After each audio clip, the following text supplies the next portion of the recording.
Muito bem, o nome deste plano de salvação, ou deste plano que mostra o plano de salvação de Deus, chama-se A Estrada Romana para a Salvação.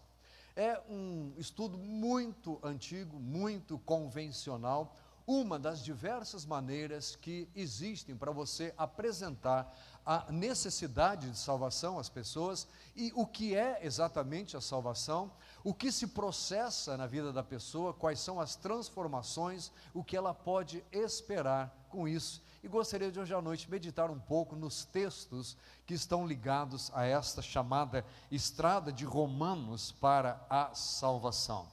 Forma de compartilhar, espero que você aprenda, que você grave, marque os versículos aí e use isso para evangelizar a outros. O primeiro versículo está em Romanos capítulo 3, versículo 23. Romanos 3, 23, que diz: pois todos pecaram e carecem da glória de Deus. Em uma outra versão diz: todos pecaram e estão destituídos da glória de Deus. O ensinamento bíblico é de que existe pecado, por mais que em pensamentos modernos tentem deixar a ideia de pecado para trás, e falarmos só de bênção de Deus, só de coisas que Deus faz. Na verdade, o que levou Jesus para a cruz foi única e exclusivamente o problema do pecado. Para tudo o mais, Deus deu capacidade ao homem para trabalhar, para lidar, para subjugar a terra e o que existe nela, para cuidar dela, para tirar dela o seu sustento, para se desenvolver, mas não havia solução para o ser humano. Então, quando Paulo escreve à igreja em Roma, capítulo 3, versículo 23, que todos pecaram e carecem da glória de Deus, ele está dizendo: não há ninguém sobre a face da terra que pode dizer: eu não preciso de Deus porque eu não tenho pecado, portanto não há condenação sobre a minha vida. E nós vamos ver que no final o que interessa é que esta condenação saia dentro de Romanos, nós vamos ver isso. Mas ainda neste texto, versículo 10 diz o seguinte: como está escrito, não há justo, nem sequer um. Não há quem entenda, não há quem busque a Deus. Todos se extraviaram, a uma se fizeram inúteis. Não há quem faça o bem, não há nem um sequer. Este é o panorama, esta é a visão de Deus em relação à terra, em relação à população da terra. Não há ninguém que faça o bem, não há justos no meio da terra. Jesus mesmo tinha dito: olha, não há um justo sequer, não há ninguém bom. Por que se chama a mim de bom? Querendo dizer, se você está dizendo isso, é porque você está entendendo que eu sou o próprio Deus presente aqui. Então todos pecaram e carecem da glória de Deus. Ele diz: não há justo nem sequer um. A garganta deles é sepulcro aberto, com a língua urdem engano. Veneno de víbora está nos seus lábios. Por mais que você tenha se lembrado de alguém agora, quando eu li esse versículo, apague essa pessoa, apague esse nome, né? Seja essa pessoa importante, seja a pessoa relevante no cenário atual. A verdade é que o Senhor está dizendo isso em relação a todos. A garganta deles é como se fosse um sepulcro, só sai coisa mal cheirosa, só sai coisa ruim. A Bíblia é o livro mais atual que existe em toda a face da terra. Em todos os tempos, qualquer livro que tenha sido escrito, nenhum outro é tão atual como o é a palavra de Deus. Porque por mais que a população mude, por mais que o planeta seja alterado, por mais que as coisas andem, a Bíblia cada vez mais se afirma na posição de destaque como livro de confiança. Diz a palavra: passará o céu e a terra, mas as minhas palavras não passarão. A Bíblia é atual. A tentativa é dizer: não, mas esse livro foi escrito aí há no mínimo 2000 anos, para trás disso não serve mais. É exatamente o contrário, porque foi inspirado por Deus e foi escrito por pessoas inspiradas por Deus e que escreveram coisas que pareciam ser somente da época, mas que, de acordo com esta inspiração poderosa, sobrenatural, vinda dos céus, são atuais a cada momento. Quando lemos que não há quem faça o bem e olhamos para o cenário do nosso país, quando olhamos para o cenário do mundo e descobrimos que as pessoas, por trás dos seus atos, há sempre algum outro interesse, há sempre algo a mais a ser buscado, e que somente da parte de Deus e do seu povo você encontra essa predisposição de pagar o preço para que as pessoas sejam abençoadas, e não de querer levar alguma coisa dentro do bolso. Na verdade, nós descobrimos que este texto é atualíssimo, ele é totalmente aplicável aos dias de hoje. Não há um sequer: garganta, sepulcro aberto; língua, veneno, engano, veneno de víbora nos seus lábios. Que coisa tremenda, que coisa atual. A boca, eles a têm cheia de maldição e de amargura. Já viram esse negócio, esse jogo de palavras de um lado e do outro? Totalmente amargurados, porque me deixaram para lá, não querem me ouvir, estão falando calúnias, colocando isso aqui. Querido, caluniam a todos o tempo todo. Ontem mesmo tivemos a oportunidade de ver algumas coisas escritas sobre pastores, e que nós sabemos que não se aplicam à maioria daqueles que ocupam função de pastores. Infelizmente há alguns que se enquadram naquilo, mas a pessoa generalizou e diz: olha, é tudo ladrão, todo mundo metendo a mão no dinheiro dos pobres, coitados dos fiéis, e agora querendo colocar a mão no dinheiro de todos. A verdade é que a visão que o mundo tenta passar para as pessoas é dessa safadeza, porque no fundo as pessoas são assim. Mas dentro do povo de Deus você encontra gente que genuinamente está interessada no seu bem-estar, no seu crescimento, na sua salvação, na sua realização, enfim, no seu desenvolvimento todo dia. E o Senhor é assim todos os dias, mas Ele diz: não se iluda com o que está por aí. Da boca sai maldição e amargura.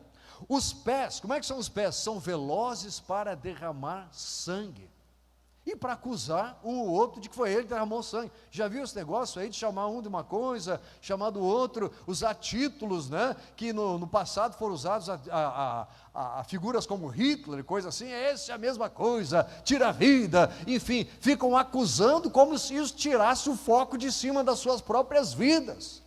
E nós vimos aí toda uma movimentação nesses tempos em que vidas deixaram de ser salvas, porque havia todo um interesse de vender a própria ideia, de fazer o nome crescer de um lado e de outro. Por isso eu tenho dito, irmãos, nós não estamos nem aí para partidos políticos, nós estamos acima desse negócio. Os princípios que o povo de Deus tem estão muito acima dos princípios ou da filosofia, ou do que rege qualquer tipo de política, de princípios que estejam por aí, porque Deus é aquele que estabeleceu quais seriam os princípios pelos quais o homem deveria viver.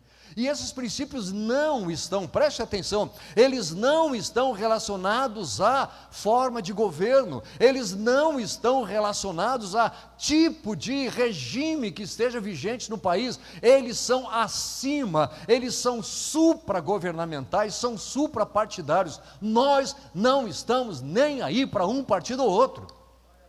Glória a Deus. O pastor é de pastor, não é nada. Não sou nada mesmo. Mas quando se trata de coisas que se referem ao nosso Deus, nenhum deles tem a honradez de poder falar qualquer coisa, porque quem foi chamado para falar dessas coisas fomos você e eu, a igreja do Senhor. Amém, querido? Então, para ensinar a pessoa o caminho da salvação, vem Paulo nesta carta aos Romanos e diz: olha, não se deixe levar por estas bocas, por estes pés que andam velozes por aí para derramar sangue, para sugar sangue. Os seus caminhos, nos seus caminhos há destruição e miséria. Tem miséria no nosso país ou não tem? Se Deus existisse, não existiria tanta miséria. Foi Deus que inventou esse negócio? Foi Deus que colocou o país desse jeito? Ou foram as pessoas para quem Deus deu a capacidade, para quem Deus deu a oportunidade de dirigirem adequadamente e sem roubar, sem espoliar essa nação, independentemente de partido? Não interessa, o que interessa está lá na honestidade, na justiça. E não em ficar inventando regrinhas para tentar impor as suas ideias, para obterem mais e mais e para levarem destruição e miséria. Que coisa! Pense que a Bíblia está desatualizada, ela é muito mais atual do que o jornal que foi escrito hoje. Porque o jornal foi escrito baseado em algumas informações que podem estar equivocadas. O que tem de fake news por aí é um negócio impressionante. Não se sabe mais em a quem acreditar, não dá para acreditar. Aliás, a Bíblia já dizia lá há milhares de anos: maldito o homem que confia no homem, mas bendito o homem que põe no Senhor a sua confiança. Amém. Aleluia. Então diz aqui Paulo, olha, no caminho deles a destruição e miséria, não é no caminho de Deus, não é no caminho da igreja, não é no caminho do povo de Deus, porque a caminhada do povo de Deus é para derrubar as portas do inferno que não prevalecem contra a igreja do Senhor. Glória a Deus por isso. Não se acanhe, meu amado, não fique se achando limitado, enquanto não mudar isso, enquanto não acertar aquilo, enquanto eu não ganhar tal coisa, enquanto eu não for reconhecido, enquanto eu não for elevado, não espere por nada, você está na condição exata que Deus precisa para que pessoas sejam salvas, e que sejam libertas deste caminho de destruição e de miséria. Glória a Deus. Paulo diz que se nossa esperança em Cristo limitasse esta vida, nós seríamos os mais miseráveis de todos os homens, os mais tristes de todos eles. Mas a nossa caminhada com Deus é uma caminhada de alegria, de vitória, de crescimento constante. A vereda do justo é como a luz da aurora, e essa luz da aurora, ela não sobe e declina, ela brilha mais e mais até ser dia perfeito, depois não se chama mais de aurora. A aurora não tem um declinar da luz, a sua caminhada com Deus é como a luz da aurora, e não como a idade, que tem um sobe e desce, há um ápice físico, e depois começa a declinar, eu sei, mas com Deus, espiritualmente, não há declínio, se nós permitirmos que este caminho de salvação, ou melhor, que nós entremos neste caminho de salvação, e permitamos que o Senhor opere em nós aquilo que é da vontade dEle. Finalmente Paulo diz, desconheceram o caminho da paz. A quem pertence esse caminho? Jesus. Ele é chamado de o príncipe da paz. Antes de sair daqui, ele disse, a minha paz eu deixo para vocês. Não dou para vocês como o mundo diz que dá. Eu dou para vocês a minha paz. Não é uma paz falsa. Paz de Jesus não é a ausência de guerra. A paz que vem de Jesus não é a ausência de problemas. A paz que vem de Jesus não é ter no poder alguém que diz que vai resolver o problema do povo e vai fazer isso, porque não está nas mãos dessa pessoa fazer isso. Está nas mãos dessa pessoa administrar corretamente, justamente, da melhor forma possível, honestamente. Mas não resolver o problema da nação, o problema do povo. O problema do povo reside numa palavrinha chamada pecado. Todos pecaram e carecem da glória de Deus. O que falta para esta nação, o que falta para este município, para este bairro, é a glória de Deus brilhando outra vez. É a glória de Deus sendo manifesta através do seu povo e entrando nos lares dessa cidade, deste estado, desta nação, deste planeta. A glória de Deus, aleluia, que vem com a paz dele. E finalmente 18 ele diz, não há temor de Deus diante dos seus olhos. Parece ou não parece os nossos dias? Vai lá perguntar se eles estão interessados em coisas que dizem respeito a temor a Deus. Vai perguntar se eles querem tomar atitudes. Não pode falar de Deus, não pode envolver a Deus. Não pode, porque não tem nada a ver. Governo é uma coisa, religião é outra. Quem dera fosse. Quem dera fossem cuidar da coisa que deveriam cuidar e que não sabem e não cuidam. E aí ficam metendo o bedelho naquilo que eles não entendem, querendo impedir a igreja de cumprir o seu propósito, de levar salvação ao pecador. Porque pecado começa a ser definido por lei. Isso pode, isso não pode. E ai de quem se levantar contra isso. Isso aqui não, isso aí imagina, deixa para lá. Quando a Bíblia diz que para entrar no céu há algumas condições às quais nós temos que nos submeter. Mas seja qual for a situação do homem, seja qual for a escolha que ele tenha feito, seja qual for a posição dele diante de qualquer coisa, Deus quer trazer a paz e quer fazer com que haja temor diante dos olhos desta pessoa. E aí mais adiante, vem no versículo 23, todos pecaram e carecem da glória de Deus. E o 22 diz, e a justiça de Deus mediante a fé em Jesus Cristo é para todos os que creem, porque não há distinção. Deus olha para raças diferentes, para povos diferentes, para pessoas de idades diferentes, para classes diferentes, não há distinção, a Bíblia diz. Todos, aqui ele se referia a grego, judeu, etc, etc, rico, pobre, não há distinção. Mas quando distinções são levantadas e usadas como bandeira para fazer com que as pessoas fiquem mais ocupadas com aquilo e preocupadas com aquilo, parece que tiram a possibilidade de que o verdadeiro problema, que as verdadeiras diferenças fiquem em evidência. A diferença não está na classe social, no fundo bancário. A diferença não está na cor da pele. A diferença não está no sexo, na pessoa ser de sexo masculino ou feminino, como tentam, olha isso aqui, temos que defender. Igreja tem coisa acima disso. Para Deus não há diferença, não há acepção de pessoas, só que ele diz uma coisa, todos, homens e mulheres, brancos e negros, ricos e pobres, nascidos num país de extrema direita ou de extrema esquerda, todos pecaram e carecem da glória de Deus. Primeiro passo na caminhada de Romanos para a salvação. Em seguida, se você der uma olhadinha no capítulo 6, versículo 23, há um versículo que diz, porque o salário do pecado é a morte. Já que todos pecaram, Paulo diz, olha, e há um pagamento pelo pecado. O salário do pecado é a morte. É como se a pessoa, por isso que Jesus disse, olha, antes vocês eram escravos.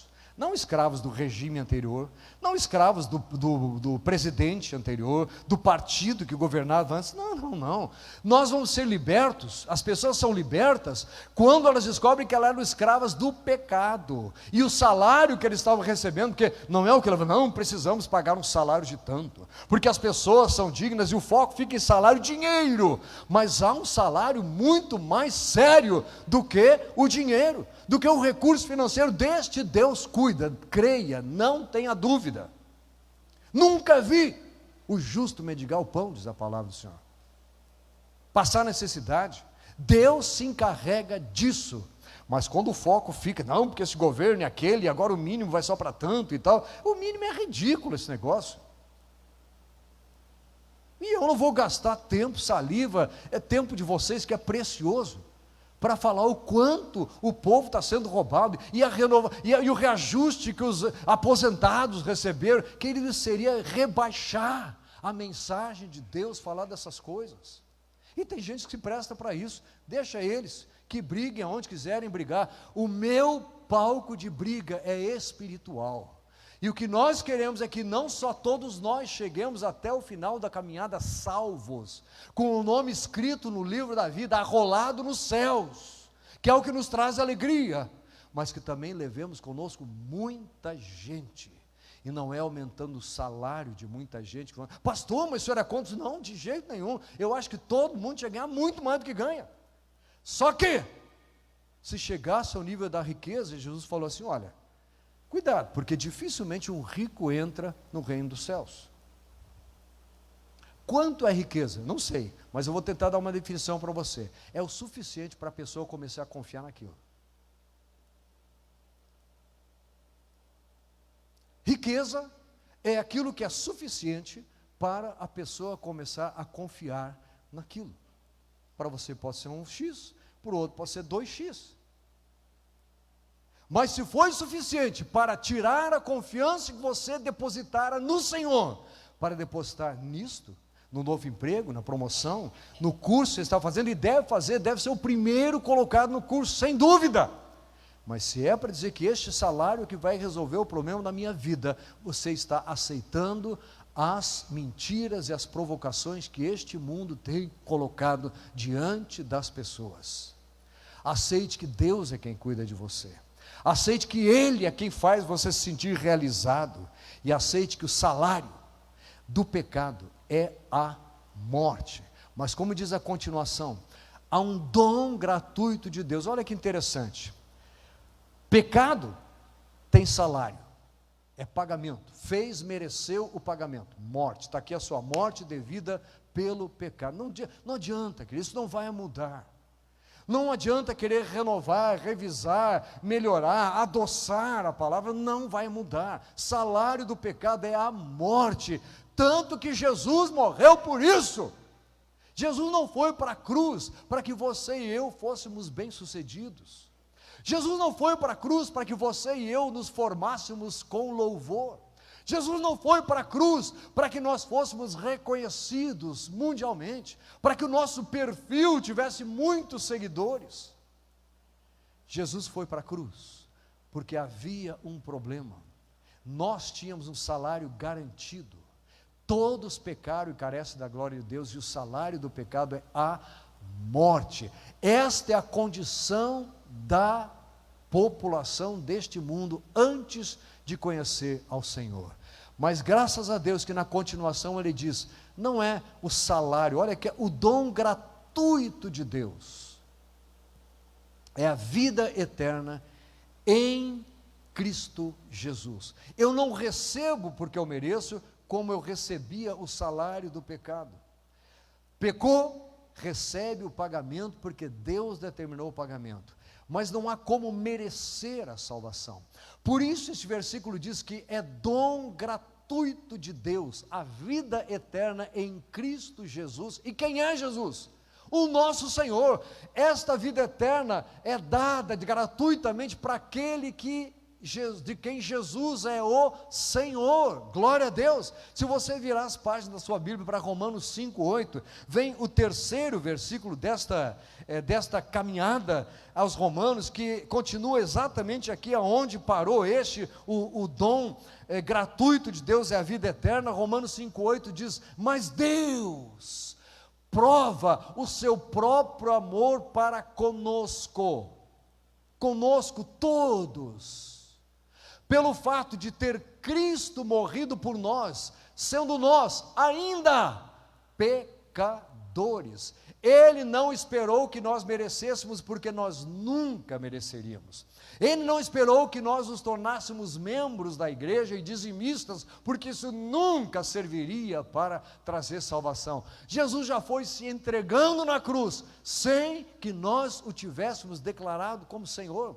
Ele já pagou o preço antecipadamente. João 3,16 diz, Deus amou o mundo de tal maneira que deu o seu Filho unigênito, único, para que todo aquele que nele crê, estes não pereçam, mas tenham a vida eterna. Deus amou, ponto final. O amor de Deus é a minha segurança de salvação. Pastor, como é que o senhor sabe que o senhor é salvo? Como é que o senhor pode ter certeza? Eu tenho certeza, meu querido. Em primeiro lugar, porque eu sei que eu era pecador. Descobri isso, aceitei essa afirmação da palavra. Mas descobri que Deus tinha vida eterna para mim. E descobri o amor de Deus, que é imutável, que é infinito, que é eterno, que enviou o seu Filho para pagar o preço por mim, lá naquela cruz sangrenta. E que Jesus foi até lá, para mostrar não só o amor de Deus, mas o dele próprio por nós.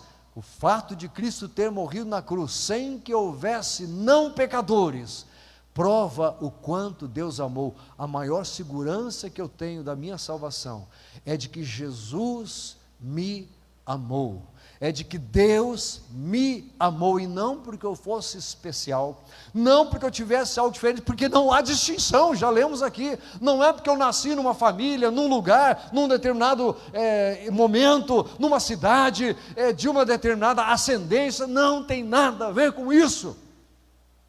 Mas se eu fico aceitando provocações que dizem, olha como você é diferente, olha como você tem isso e tal, eu estou incorrendo num erro gravíssimo. Não há distinção nenhuma. Deus amou a todos e provou este amor para conosco pelo fato de ter Cristo morrido por nós, sendo nós ainda pecadores. Esta é a maior prova do amor de Deus. A gente fala aí, Deus ama, Deus é amor. Como é que você sabe disso? O amor de Deus está provado na cruz de Cristo. Graças a Deus a cruz está vazia. Ela não tem mais Jesus fixado nela. Ele foi tirado de lá, foi morto, foi sepultado, mas ao terceiro dia ele ressuscitou, está vivo. Não há um túmulo que contenha os ossos de Jesus. Não há um túmulo onde você possa visitar e encontrar uma tumba em que ele esteja dentro, um caixão em que ele esteja dentro, ou alguns lençóis. Jesus ressuscitou, graças a Deus. E porque ele vive, você e eu também podemos esperar pela vida eterna em Cristo Jesus, aleluia, graças a Deus. Quarta parada nessa estrada de Romanos para a salvação, capítulo 10, versículo 9, se com a tua boca confessares a Jesus como Senhor, e em teu coração creres que Deus o ressuscitou dentre os mortos, serás salvo. Por que é que eu sei que eu sou salvo? Porque Deus me ama, porque eu sei que eu era pecador, estava perdido, estava condenado à morte eterna, porque eu sei que Deus enviou o seu Filho para morrer, e porque eu abri a minha boca para dizer, Jesus, Tu és o meu Senhor, eu quero viver para Ti, eu estou lutando contra tudo que eu era, eu estou procurando deixar para trás tudo que eu fiz, tudo que eu fui no passado, e agora eu vivo para Ti, Senhor. Glória a Deus. Não há nenhuma perfeição em mim para conseguir isso, não há nenhuma capacidade inerente, porque todos estão na mesma situação. E há um versículo que Deus diz assim, Ele encerrou todos na mesma situação, debaixo da lei, onde não havia salvação, e Jesus entrou lá para resgatar os que estavam debaixo da lei. Foi isso que Ele fez, não havia distinção. Ele não procurou os que já estavam quase chegando lá, Ele veio para buscar a todos, mas, como diz João, a todos quantos o receberam, João 12, deu-lhes o poder de serem feitos filhos de Deus, aleluia, graças a Deus, os que vão habitar na glória, os que vão ser buscados logo, logo. Então aqui Paulo diz o seguinte, você precisa, além de saber que era pecador, que o pecado é o que jogou Jesus na cruz, saber que Deus ama, e que embora o salário do pecado fosse a morte, há um dom gratuito da parte de Deus, que é a vida eterna, é a salvação em Cristo Jesus. E Deus amou tanto que já mandou Jesus, já pagou o preço. O que é que eu faço para receber esse pagamento? Abro a minha boca e abro o meu coração. Com a minha boca eu digo, Jesus, Tu és o meu Senhor, e no meu coração eu agasalho, eu recebo, eu guardo, eu protejo esta decisão de agora, a partir de hoje, a partir desse momento, andar, viver para o meu Senhor Jesus, com todo o significado disso, com toda a abrangência disso. A minha vida agora pertence ao Senhor, os meus relacionamentos estão sujeitos a Ele, as minhas preferências estão sujeitas a Ele, as minhas palavras estão sujeitas a Ele, a minha forma de pensar está sujeita a Ele, a maneira que eu ajo na sociedade está sujeita a Ele, as palavras que eu escolho para proferir estão sujeitas a Ele, porque Ele é o meu Senhor, os passos que eu dou são dirigidos por Ele. É assim, é isso que nós buscamos, isso é dizer que Ele é o Senhor. Algumas pessoas distorceram isso e disseram, olha, tem que declarar Jesus como Salvador. Não, Salvador Ele já é. O anjo diz assim, olha, o nome que vocês vão dar para Ele é Jesus, porque Jesus significa Salvador, e Ele salvará o seu povo dos seus pecados. Ele não depende de que você diga que Ele é Salvador, Ele já é. Ele é Salvador, está provado, porque Ele veio e morreu na cruz antes que nós merecêssemos. O que precisa é que nós o declaremos Senhor, que nós o confessemos como Senhor, como soberano, como acima de tudo, acima até mesmo do governo vigente na nação e no mundo. Porque acima disso, que as coisas espirituais estão. Tudo depende de onde eu quero passar a eternidade. Porque é isso que ele diz aqui. Ele veio e deu a vida eterna. Então depende de onde eu quero passar a eternidade. Junto de Deus, ou no local de sofrimento, separado de Deus, onde não há alegria, onde só há choro, só há tristeza, ranger de dentes, onde parece que você queima o tempo todo. Mas se eu quero estar na presença de Deus, é muito simples. Reconheço que eu era pecador. Reconheço que isso ia me levar à morte, eu já estava morto. Mas que Jesus pagou o preço, porque Deus ama. E tudo o que Ele requer de mim é que eu abra a minha boca, me arrependa dos meus pecados e confesse Jesus como Senhor da minha vida. Porque não há como confessá-lo como Senhor e querer carregar aquela bagagem de coisas que a gente fez no passado, que fazia no passado, que dominavam a nossa mente, que dominavam as nossas preferências, que dominavam a nossa maneira de pensar, de avaliar, de tomar decisão. Agora é o Senhor que sabe de tudo.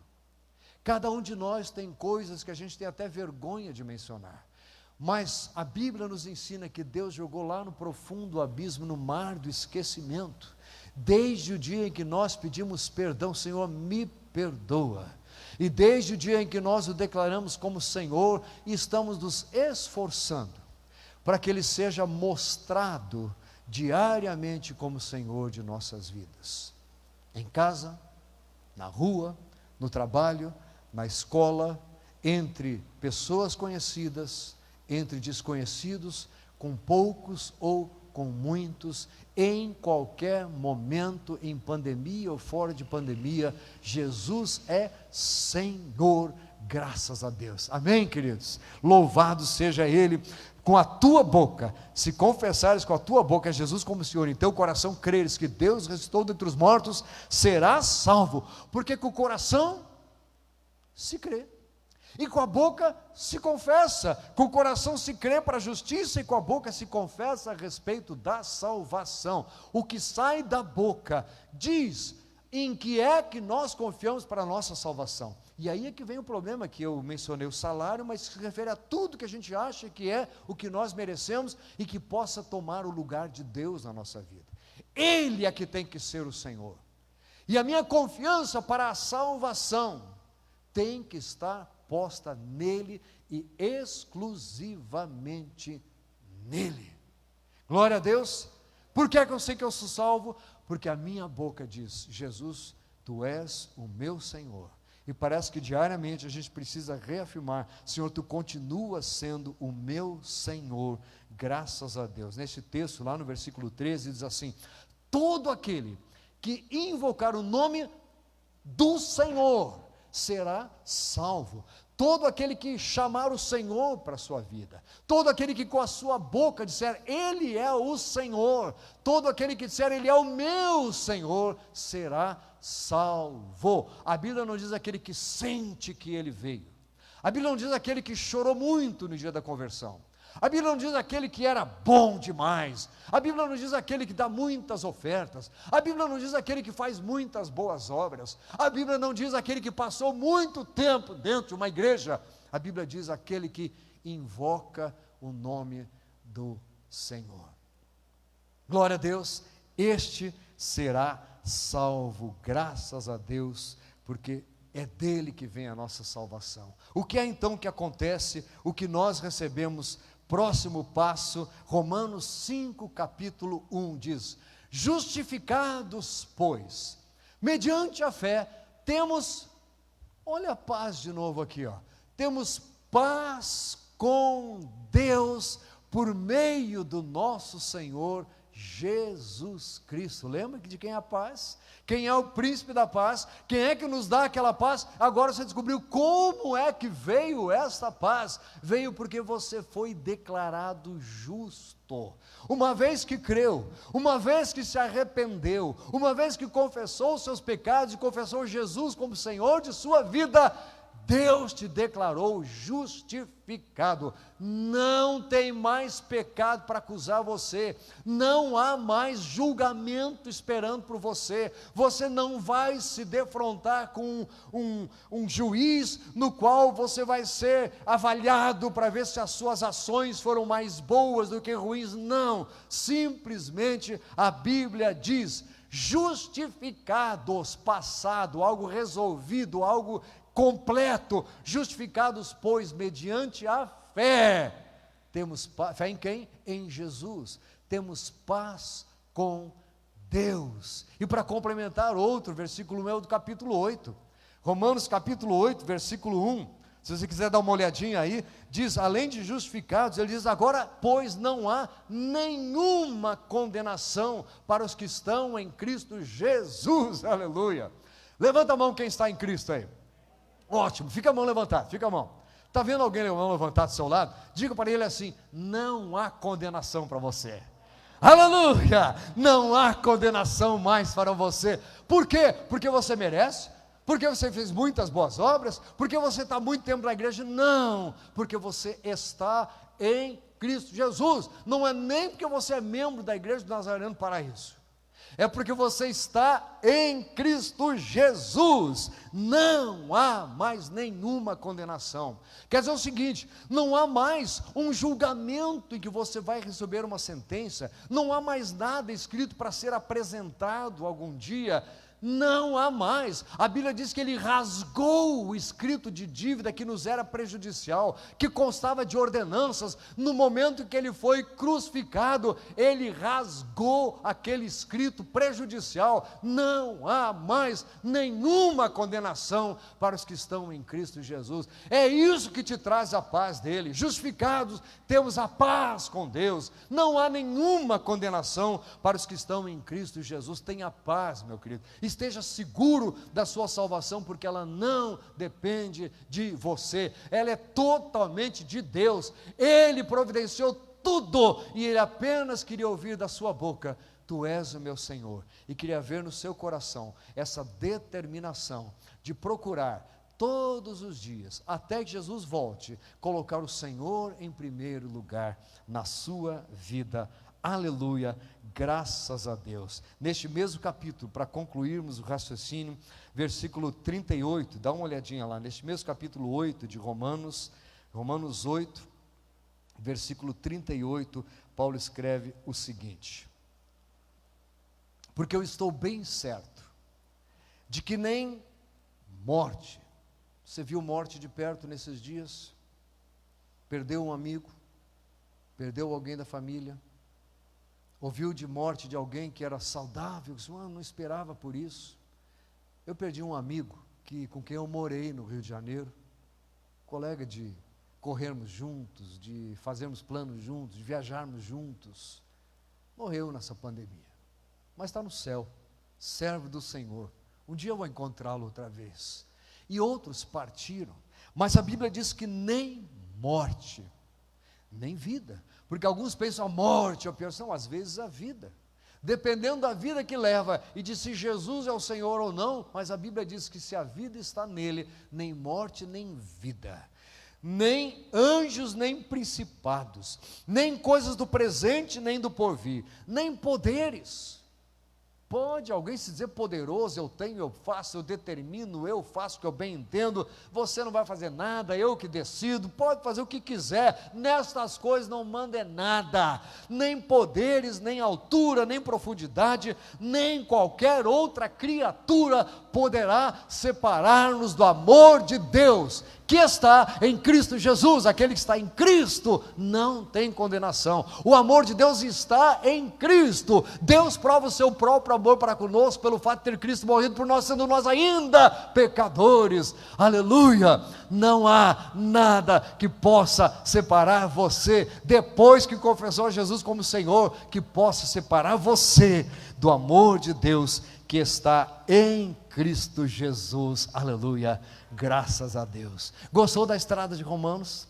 Marcou aí os versículos? Conte para as pessoas, diga, apresente, mostre qual foi a estrada que você trilhou para chegar ao ponto de achar, ou melhor, de ter certeza de que você é salvo. E que não é porque você é bonitinho, é bonitinha, é especialzinho, não, é porque simplesmente você aceitou as condições determinadas pelo próprio Deus. Arrependa-se, creia, confesse a mim como Senhor de sua vida, creia no seu coração e você vai ser salvo. Nenhuma condenação há para os que estão em Cristo Jesus. Glória a Deus. Eu gostaria de orar com você nessa noite, você que está em casa também, e perguntar se você tem alguma dúvida, alguma inquietação, alguma coisa que às vezes consegue fazer com que a segurança fique de lado. Eu gostaria de hoje fazer você orar especialmente para entregar totalmente a sua vida nas mãos do Senhor. Talvez você tenha se esforçado um pouquinho, mas fica aquela, às vezes você cai naquela segurança. Hoje eu gostaria de orar pela sua segurança da salvação. Vamos ficar de pé. E se você quiser chegar aqui à frente e dizer: Senhor, eu não quero nunca mais vacilar nessa segurança, nessa certeza. Eu quero estar tão seguro que eu mesmo possa levar isso para outros também com a mesma segurança. Eis-me aqui, Senhor, para reafirmar que Tu és sim o Senhor da minha vida, que não há outro que mande em mim, e que independentemente do que vem, eu sei que nem coisas do porvir vão me separar do amor de Deus que está em Ti, meu Senhor Jesus. Pode chegar, vir fazer a sua oração. Você também em casa, faça essa oração, entregue ao teu caminho ao Senhor, diz o Salmo 37, confia nele e o mais Ele fará. Confia em Deus. Pai querido, obrigado pela Tua palavra que ouvimos, que comentamos aqui nesta noite, e que sabemos não volta vazia. Obrigado porque ela nos relembrou destas coisas maravilhosas que nós já conhecíamos, e porque ela hoje ativou dentro de alguns o desejo de sentirem-se seguros em relação à sua salvação.